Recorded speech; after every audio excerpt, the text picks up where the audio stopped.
a friend of mine used to have before he sold at a really well-known skincare brand, and their family mixed their first batch in their family bathtub. So there's a number of different ways you can go about it. Can you give me the rundown on who created the first product? What did it taste like, and then how did you iterate from there?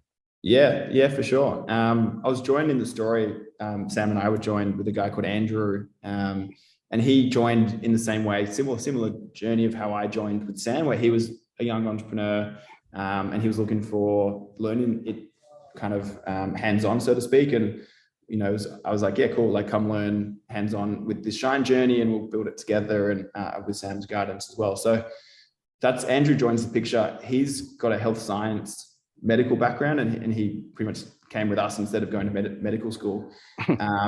So he understood the science behind it a bit more than I did. I was more of a feelings guy, like how did I feel after I took it? He could explain, what's going on in my brain more than I could. So he helped. We worked with a professor of psychopharmacology out of the University of Swinburne, who knew the science to a whole nother level of what functional dosages do you need, what are the active ingredients, and how do you measure for them and standardize them. So the final list of the nootropics and that functional part of it was definitely created by guys like Andrew and Professor Scully, and myself and Sam. The flavors perspective of it, we really wanted to capture, because we're going to go with the shot.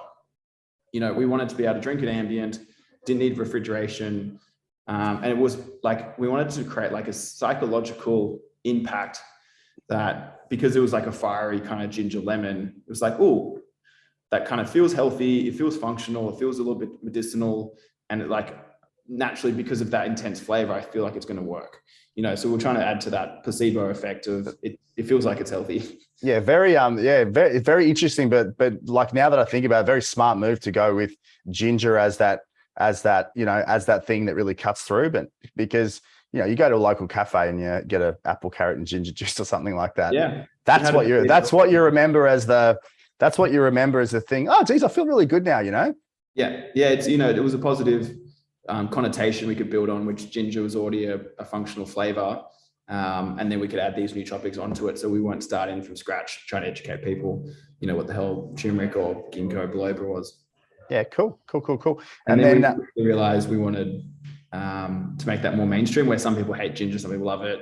We didn't want to be just a health drink. We wanted to be a bit more of a mainstream. So we obviously got now, I think, 16 flavors, and they're all very delicious and, almost like you're drinking a full sugar soft drink. Yeah. But they're all natural or low sugar. But where we started was more in that because it was a shot. It was very much a concentrated health. It was like a delivery mechanism to get all the good stuff in you, but we still wanted to taste healthy. Yeah, cool. And then, so you mix up the first batch, and you do you have a customer off the bat? Do you have a customer, or do you try and sell it online, or? Yeah, we started online. We started online for sure. We're mixing up batches. Probably one of the first few was in Sam's kitchen sink or saucepan at his place. Yep. Then there was like a small scale test actually into bottles and things was in a garage in Melbourne. All good startups start in a garage at some point. Yep.